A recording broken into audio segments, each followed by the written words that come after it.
All right, we just rolled up the Nutty Cross. I'm about to register right now, and then I'm gonna take you out on a test lap before the race gets started.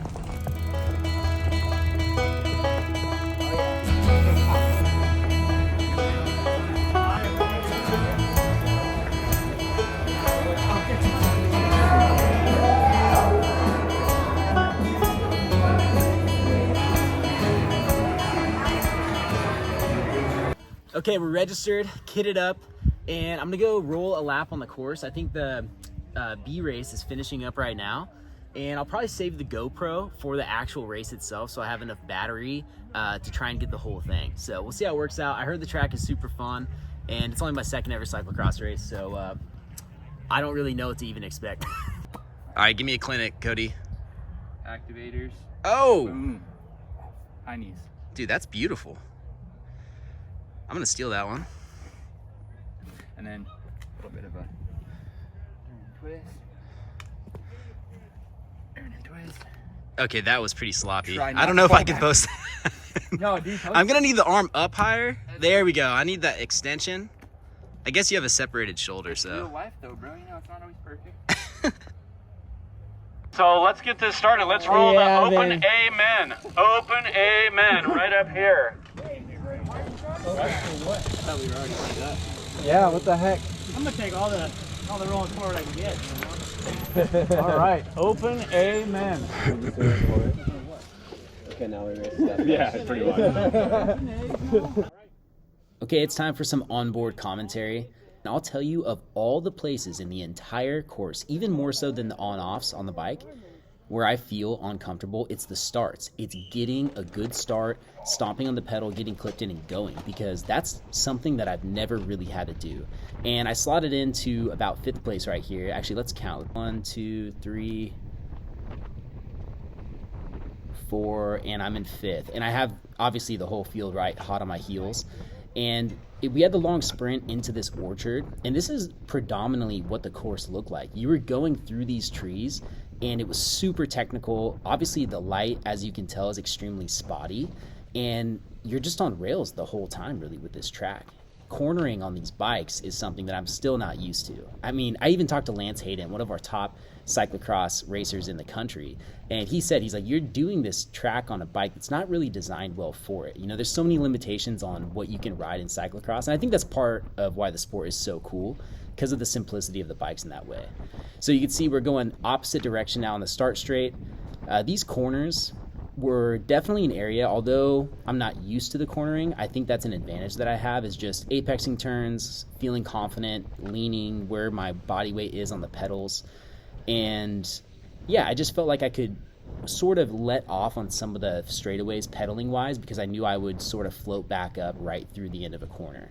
But if you're not looking ahead on these tracks with how, you know, how the taping is, it can be easy to get lost or know where you're going. I think that was the thing that blew me away with cyclocross racing, is there's so much tape and you can see through it all. If you don't have a rider in front of you, especially when you have traffic going the opposite direction, it's hard to know where you're at on the track, what turn is upcoming. I mean, it's just hard to read the terrain. So what you'll notice right there is I'm getting pulled a little bit off of, or out of a corner. I'll tell you, these punchy efforts, whoa, that guy, that guy got sketchy. I almost got by him.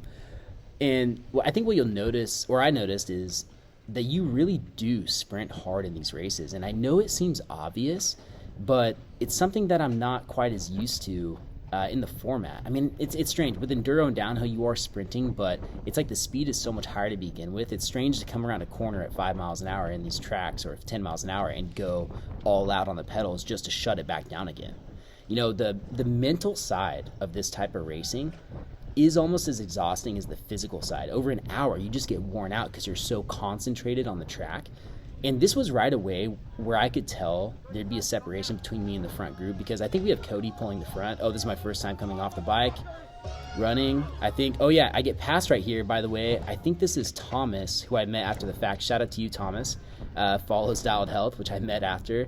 And this was a sign for me that where I was like, holy smokes, dude, I'm slow on the on and off. And again, this is the thing I have not practiced, so it kind of makes sense. So going back to my original point, I was just saying that the mental fatigue is where I think the pros really separate themselves, because they're just not making the same mistakes that you are. Because I can go out and hold this pace for a couple laps like you'll see, but I can't hold it for the whole race. And this is even something that comes over through the gravity disciplines. Yeah, sure, you can ride as fast as the top pros in the world for a specific moment, but you're not going to do it all the time, every time, consistently like they will. And that's what the biggest separating factor is, no doubt. So the track right here came out of the orchard finally, and we're starting to head back into the brewery. And this is where it was super fun because there was a little bit more crowd here, with the exception of, I guess, where that gate hop was. You came over this feature with the dirt, super, super tight corner. The first time I came around this, I didn't even know what to do. I put my hand on the inside of it because you're going 0 miles an hour. People were telling me I look like an idiot with my GoPro. You're trying not to stuff in that hay right there, and this is all loose gravel. A lot of riders were kind of getting sketchy on this corner because it was so drifty. Coming up and over, and I think this is the point on the course where I kind of realized, oh, this is going to be a real hour, you know? Because the only other cyclocross race that I did, I flatted 25 minutes in, and I think that race was only 45 minutes to begin with. So I remember thinking like, wow, dude, you know, you're going for a long time, as hard as you can, try not to make these mistakes, and it's not going to stop for 1 full hour. So yeah, I don't know, kind of just like crazy perspective at that point. So that right there was the last corner of this track, and I actually felt pretty dang strong right here, but again, the dudes on the front are already pulling away from Thomas in front of me, and now we're making that turn right back to the start of the track. So that was a full lap of the Nutty Cross course. Let's go to some more specific moments on the track, like this one right here. This is me passing Thomas. I started to notice that he would fatigue a little bit on the straighter sprints, and I felt like it was a good opportunity for me to get by. So this was on the second lap, I believe, right after where we cut it, and I'm pretty much jumping right back onto the wheel of the front group, still giving a little bit of room kind of in through the corners just to try and save a little bit of energy so I didn't have to be on and off the brakes quite as much. Okay, this is the second get off right here, and I think this is where I go down and wha-bam, right there, dude. I dropped a knee, and here comes Thomas again, right on me, passes me, and I'll tell you, I was so frustrated right there because I was like, here we go. This is like the cat and mouse game. You know, people find where their speed's at, and you can pounce on them. So he literally like took that opportunity perfectly. And so at this point, I see the gap that's kind of creating between him and the front group, and I just figured I would try and get him again on an open sprint. Yeah, it's opening up. I'm feeling strong, so I decided to push past and do what I can really to try and get back to the front group as we get back into the tech and starting the third lap.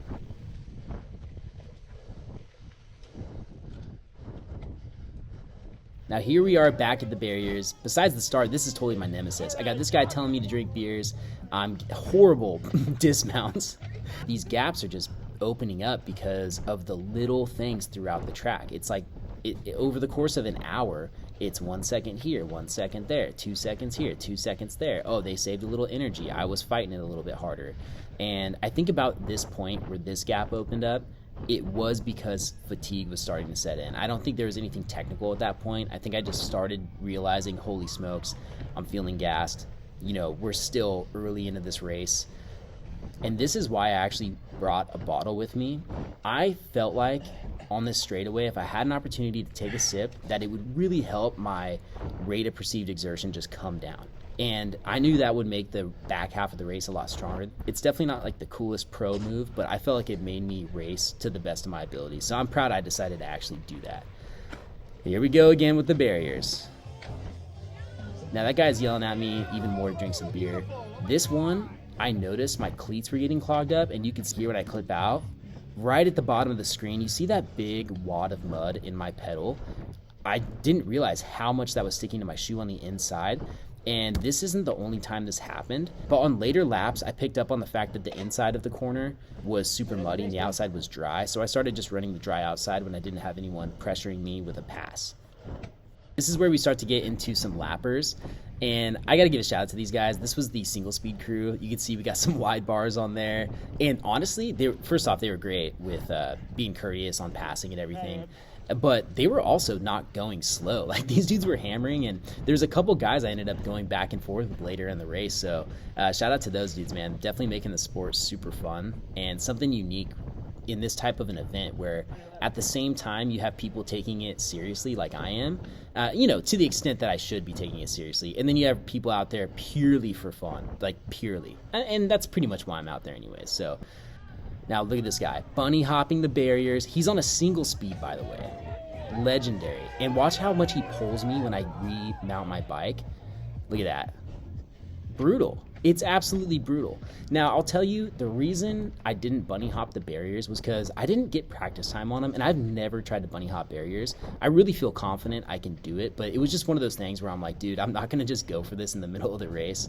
I need to eye them up, get a run up, be able to stop if I need to.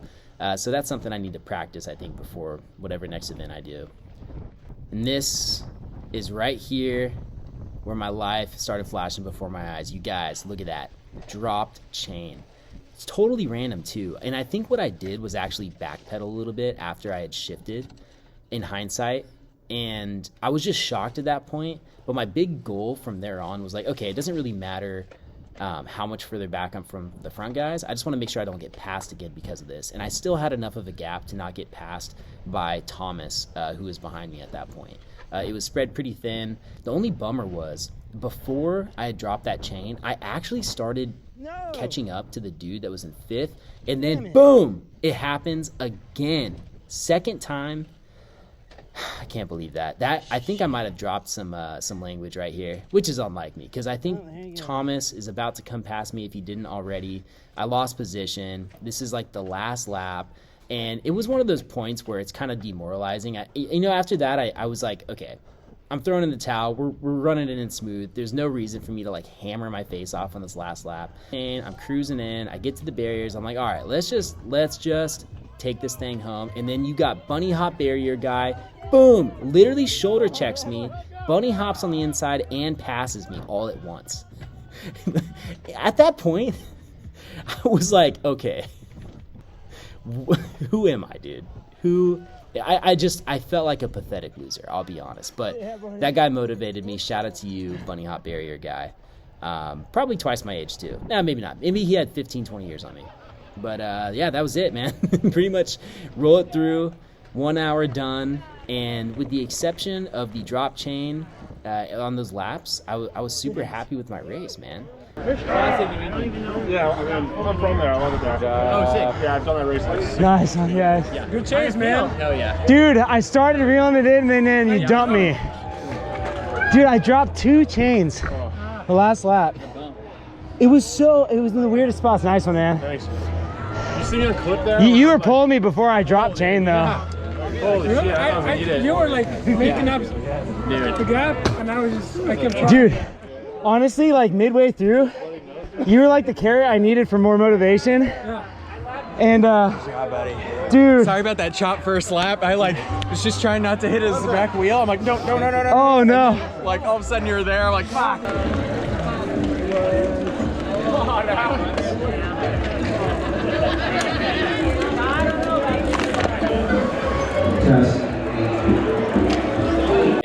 Race is over. Now I'm gonna go do a relay, and I just got roped into it. It's 1 lap apiece. We might have to use all the same bike. I'm not gonna bring the GoPro. It's gonna be quick, and then I'll catch up with you guys. We doing this?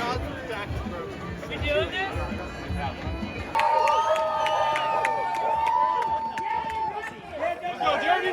Go, Jeremy!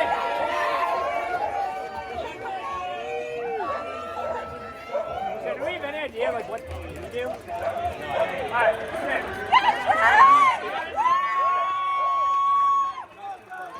Second rider.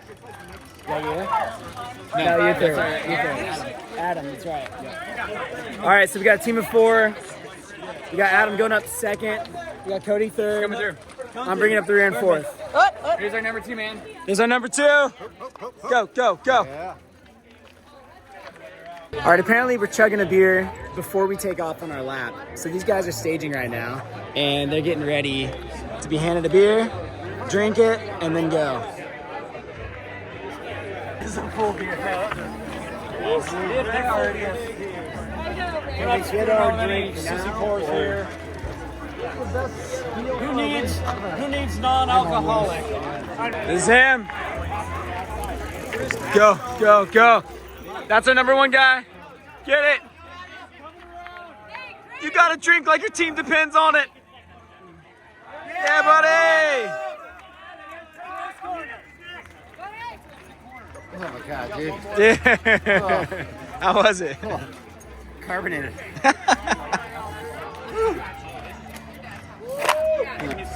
I see him now. All right, that's our guy. We moved up to second place. You're good, Cody. Come on, Cody. Do it like you're not a college dropout.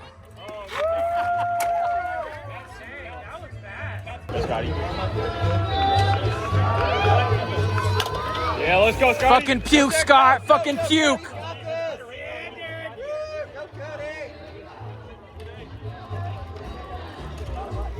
Woo! Let's go.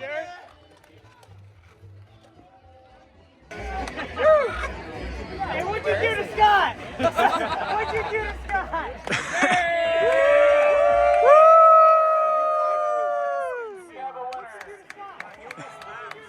It's too hard, man. No way you passed him. Cage match. Cage match. I fell in love with a girl from the town. Promised that you would be true. Did I leave my family and look for a job in the town?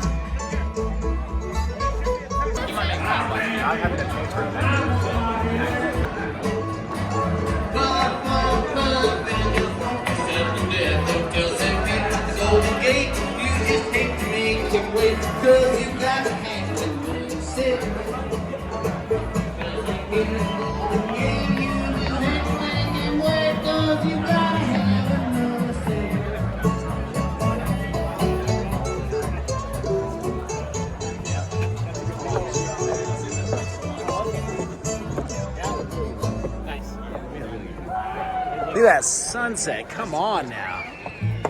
Dude.